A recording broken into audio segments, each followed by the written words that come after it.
Voltou pra dentro da grande área, cabeçada, entrou! Gol!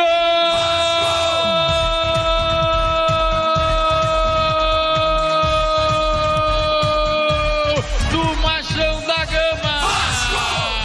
A cobrança do escanteio do Zeca, a cabeçada fulminante no fundo do barbante e a comemoração abrindo a contagem.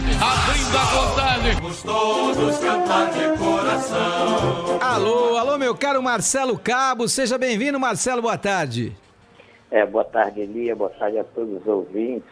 Ser recebido do programa com esse gol emblemático aí do Léo Matos foi uma satisfação muito grande. Você sabe, ô Marcelo, bom, eu gosto do seu trabalho, tenho dito isso aqui na rádio, tenho dito no meu programa no Show do Esporte na TV e gostaria de deixar claro para você por que eu gosto, porque eu acho que você sabe enxergar a característica do jogador e não tem a ideia de que, olha, o meu modelo é esse e eu vou implementar o meu modelo. Eu acho que esse tipo de treinador, se não for o Pepe Guardiola, tá fadado ao fracasso, não, o Marcelo? É verdade, Elia. Eu costumo dizer que o treinador ele tem que estar preparado a sua equipe para todas as fases do jogo. Eu sou um treinador que eu só proponho o jogo. Não, você pode ter momentos do jogo ou circunstâncias de jogo, ou com um jogo completo que você vai jogar reativo. Tem jogo que você vai jogar propositivo. Então não tem eu só jogo reativo, só jogo propositivo. Uma equipe de futebol ela tem que estar preparada para todas as fases do jogo. Ô Marcelo, você está nessa estrada aí há quase 15 anos como treinador, parece que foi ontem, mas é uma longa trajetória. Essa trajetória do Vasco é a sua melhor oportunidade, ô Marcelo? Com certeza, Eli. Esse ano eu completo 21 anos de carreira, né? Tive experiências internacionais, 2 Copas do Mundo, trabalhando como auxiliar técnico, mas com certeza é a chegada de um clube gigante como o Vasco da Gama. E o que eu falo é que eu me preparei durante esses 20 anos para essa oportunidade. Eu estava aqui repensando outro dia, eu só não trabalhei em Libertadores e Champions League. O restante eu já trabalhei em todas as competições, ou de treinador ou de auxiliar. Então eu trago uma vasta experiência ao longo dos anos que hoje eu posso estar muito bem preparado para dirigir uma equipe do tamanho do Vasco. Você sabe que o meu saudoso pai costumava dizer o seguinte: inventou, morre tudo pobre, moleque. Ontem o técnico do Palmeiras, que eu elogiei muito na partida, depois da partida contra o Independiente del Valle, onde ele soube explorar exatamente aquilo que o seu compatriota, o Renato Paiva, tinha, porque o modelo do Independiente del Valle é muito conhecido e o cara joga sempre daquela maneira, então você tem a obrigação de saber como ele joga, mas você saber como ele joga não significa que você vai saber exatamente como explorar os defeitos de um time que joga mais ou menos da mesma maneira sempre. Ele soube muito bem fazer isso e usar muito bem o elenco do Palmeiras. Mas ontem joga um Campeonato Paulista, independentemente da formação do Palmeiras, sem nenhum zagueiro de ofício. Eu nunca vi isso. Entrar em campo sem nenhum zagueiro é baita invenção, hein, ô Marcelo? Elia, eu queria te pedir, por gentileza, que você repetisse a frase do seu saudoso pai. Ela foi muito boa. Como é que você iniciou a frase? Meu pai costumava dizer: inventor morre tudo pobre. Essa é boa. Essa eu vou anotar. Boa. O que acontece, Eli, assim, a gente falar de um modelo de jogo, de uma iniciativa de um profissional como treinador do Palmeiras é difícil, porque a gente não está no dia a dia, né? Eu posso te dizer que não é um modelo usual. Talvez ele optou pelo momento propositivo, um time que fosse propor mais o jogo, que tivesse uma saída mais dinâmica com 2 volantes, né? E aí é uma ideia de jogo que a gente tem que respeitar, mas geralmente não é muito usual, mas pela leitura e pelo estudo que ele fez do jogo, ele optou por essa formação em iniciar o jogo com os 2 volantes em vez com 2 zagueiros. Ô Marcelo, deixa eu te perguntar uma coisa, porque eu tô sendo meio bombardeado aqui pelas redes sociais, estou a ponto de não ler mais rede social, porque não me acrescentam absolutamente nada, mas eu não quero ser injusto com os muitos que são leais e que são educados, mas eu quero te perguntar o seguinte: eu tenho te elogiado, gosto do seu trabalho, mas vamos imaginar que um dia eu critique o seu trabalho. Pode acontecer. De repente, eu acho que você está fazendo do Vasco um time pior do que o Vasco poderia ser. E eu tenho a ideia daquilo que é o tamanho do Vasco, daquilo que o Vasco pode alcançar. Então, de repente, eu posso dizer, olha, o Marcelo foi mal nessa partida, e aí vamos dizer que você continue com uma ideia que, na minha opinião, é errada, eu continuo fundamentando a minha posição e dizendo que você continua errado, que você tá indo mal nessa circunstância. Você vai encarar essa crítica de uma maneira pessoal, ou seja, o Elia está querendo me derrubar do Vasco, ou você vai entender que eu não concordo com o modelo que você está aplicando no jogo? Eu absorvo isso com muita tranquilidade, Elia, porque eu costumo dizer que opiniões era para ser respeitada, entendeu? O que não pode existir é leviandade, e a grande maioria esmagadora da imprensa, elas são todas opiniões honestas e leais, porque é a leitura que cada um tem do jogo. Cada um lê de uma maneira, cada um tem uma opinião. Então eu costumo dizer que opiniões é para ser respeitado. E muitas das críticas eu tenho como combustível, né? Porque eu analiso, eu vejo se ela é fundamentada ou não e vou seguindo. Eu leio muito pouco a rede social, eu fico mais focado aqui no meu trabalho, mas eu te digo que eu nunca levo para o pessoal, né? Eu sempre respeito a opinião dos jornalistas e vou te dizer que a grande parte delas é muito bem fundamentada. Não, você sabe que é interessante, eu tô querendo dividir isso com você num momento interessante da minha vida, porque 40 anos nessa estrada e eu fiz ao longo deste tempo, não tenho amigos como treinadores, eu tenho alguns que eu gosto mais, alguns que eu respeito mais, mas nenhum deles é meu amigo. Então, é natural que eu acho que isso aconteça, até para eu ter a possibilidade de em algum momento poder criticar sem nenhuma proximidade pessoal, que eu acho importante. Mas veja só, durante um período, eu bati forte no modelo de trabalho e de jogo do Fernando Diniz. E aí ele interpretou, levou para a ideia de que, esse cara tá querendo me demitir. E aí, muito pelo contrário, sempre foi uma colocação absolutamente profissional. E as críticas são profissionais e os elogios também são profissionais, porque não é possível que você critique e vai pro lado pessoal. Aí quando você elogia, vai pro lado profissional. E não é porque o Crespo está fazendo um ótimo trabalho agora à frente do São Paulo, é porque o time está aprendendo a jogar pelo resultado e eu não consigo enxergar nenhuma alternativa no esporte de competição e no esporte coletivo de competição como é o futebol, que você não saiba jogar pelo resultado. Que seu time esteja ganhando por 2-0 e aqueles 3 pontos são fundamentais e você não entenda que o importante a partir daquele momento é não tomar gol. Eu não quero ganhar de 3, de 4. Se eu puder ganhar de 20 é ótimo, mas eu não posso empatar aquele jogo que eu preciso dos 3 pontos. E aí eu coloco esse tipo de situação e a crítica vai para o pessoal. Não é estranho, Marcelo? É que eu falei para você anteriormente. A gente precisa absorver qualquer tipo de comentário ou crítica ou análise com muita frieza.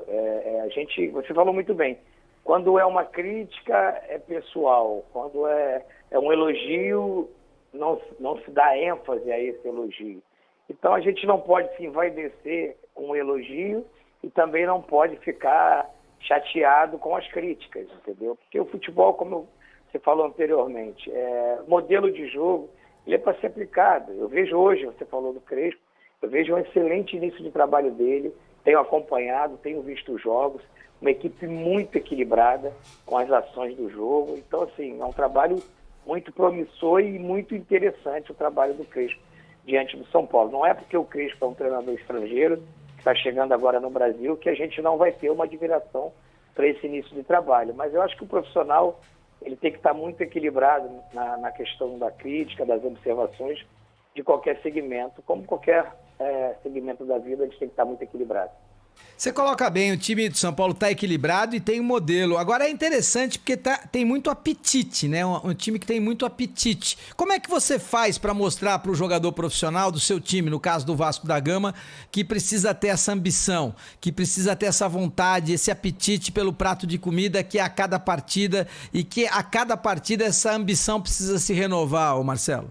Exatamente. A gente precisa criar mini-metas para chegar na macrometas, né?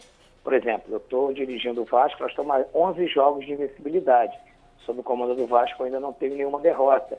E a gente vai trabalhando essa mini-meta, né, para que a gente possa atingir e explicar ao jogador que hoje não tem só uma questão tática, técnica, tem uma questão de nível de concentração alta, intensidade alta. Hoje um time sem intensidade é um time fadado ao fracasso. Isso é minha ideia de pensar futebol e a gente precisa criar essas metas e realizar elas.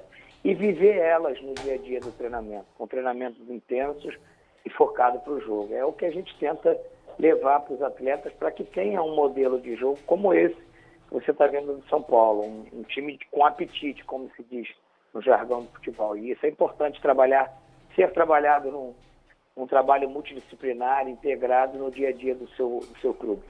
Deixa eu aproveitar e mandar um grande abraço aqui ao Pedro Jeromel, um dos grandes zagueiros do Brasil, está na audiência do programa, grande Jeromel, voltou inclusive nessa última partida do Grêmio, faz a zaga principal com o Kahneman da equipe do Grêmio, então abração pro Jeromel, boa volta, ótima recuperação aí, já voltou com vitória, o que é muito bom. E é interessante também, já que nós estamos falando do Jeromel, interessante o time do Grêmio, agora com o Thiago Nunes. O Thiago não deu certo no Corinthians porque o DNA do Corinthians é um DNA reativo, é difícil mudar. Agora, no Grêmio tem jogadores de mais qualidade, não, Marcelo? São modelos de jogo que as equipes vêm implementando nos últimos tempos, né? O Grêmio tem, já com o Renato, um modelo mais propositivo, né? Um time que gosta mais da bola, tem uma ação de corredor central ofensivo muito boa, com aquelas tabelas e triangulações, né? O Grêmio é uma equipe, eu enfrentei ano passado, na temporada passada, né? Pelo Atlético, né? E é uma equipe muito difícil de jogar contra, com um modelo de jogo muito idealizado, que gosta muito da bola. Ô Marcelo, quando você joga contra o Flamengo, você sabe que vai jogar contra a melhor equipe. Os melhores 11, eu tenho dito aqui que os melhores 11 do Brasil estão no Flamengo. O melhor elenco, na minha opinião, 35, 36 jogadores. Este, na minha opinião, é do Palmeiras. Agora, os melhores 11, os 11 titulares do Flamengo, na minha opinião, são imbatíveis. Como é que você enfrenta? Eu tenho tido sucesso nos últimos jogos, né? Eu empatei pelo Atlético no Maracanã, pelo Brasileiro, segundo turno, e agora tive a vitória pelo Vasco de 3-1 no último clássico. É uma equipe que você precisa estudar bastante, e que nem você falou no início, precisa ser uma equipe estudada e a gente poder explorar aquilo que tem de vulnerabilidade, né, e tentar bloquear aquilo que eles têm de mais virtudes, né? Então, é uma equipe muito difícil de enfrentar, uma equipe que já vem ao longo dos anos com a sua base, né, que nem você falou, com os 11. Então, eles têm um conjunto muito forte, sem contar da qualificação individual, né? Esse ano aí nós temos 3 equipes do futebol brasileiro que promete bastante, que é o Palmeiras, o Atlético Mineiro e o Flamengo, né? São equipes de qualificação individual muito elevada. Se conseguir um conjunto plausível, vai ser 3 sensações aí nessa temporada. Ô Marcelo, qual é a perspectiva a partir de agora então? Como é que você se imagina nessa temporada pelo time do Vasco? Quais são os objetivos? Termina o Carioca, começa Brasileiro? Como é que você se imagina a Copa do Brasil? Como é que você se imagina nessa trajetória aí? A gente tem a maior meta da temporada do Vasco, sem sombra de dúvida, é o acesso, né? Nós estamos trabalhando e depositando todas as nossas fichas no acesso e a volta do Vasco para a Série A, porque é o lugar onde o Vasco tem que estar. Temos a Copa do Brasil, onde a gente iniciou muito bem, passando da primeira e da segunda fase. Agora vamos enfrentar o Boa Vista na terceira fase da Copa do Brasil. E temos uma estreia dia 28, diante do Operário, da Série B. Então a gente está fazendo todo esse planejamento. Tivemos muita dificuldade, né, Elia, de montagem de elenco, porque houve uma estruturação de elenco e de time mesmo, no Vasco da Gama. Terminamos uma temporada na quinta e começamos já o estadual no domingo. Então é uma temporada típica, mas conseguimos hoje ter um elenco bem fortalecido, um time bem definido para a trajetória da temporada. E é interessante porque você perdeu um jogador que, na minha opinião, é de muita qualidade. Quando ele veio para o São Paulo, eu falei, olha, a melhor contratação do São Paulo é esse Benítez. Tô errado? Tô exagerando, Marcelo? Não. Seu olho está muito bom, Elia, porque ele é um engante, como a gente fala, né? Um jogador de ligação de muita qualificação, mas o Vasco precisava fazer uma reformulação, até na questão técnica, financeira. A gente perdeu muito orçamento, então a gente priorizou alguns para ficar, outros a gente não tinha como ficar, mas ele é um grande jogador, eu tenho certeza que vai ajudar bastante São Paulo nessa temporada. Maravilha, conversamos com Marcelo Cabo para você aqui, treinador do Vasco da Gama, uma trajetória longeva já. Todo mundo observa os chopes que a gente toma, mas os tombos ninguém olha, né, Marcelo? Não é por acaso que a gente consegue chegar e para se manter também precisa ter bastante energia, bastante sabedoria, não? Exatamente, Eli. Ao longo de 20 anos de carreira e nos últimos anos eu era bastante cobrado, uma cobrança salutar, até de vocês, jornalistas, quando ia no programa, falou, Cabo, quando é que você vai ter uma oportunidade, uma grande equipe do Brasil, no G12, e eu falava que esse momento ia chegar, e graças a Deus agora chegou no Vasco da Gama, a gente agora fazer um grande trabalho e dar continuidade na carreira, e mais uma vez agradecer a oportunidade no programa, que eu gosto sempre de participar. Marcelo Cabo, ao vivo para você, aqui na sua melhor frequência.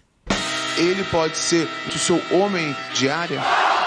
Nossa área, na Rádio Bandeirantes.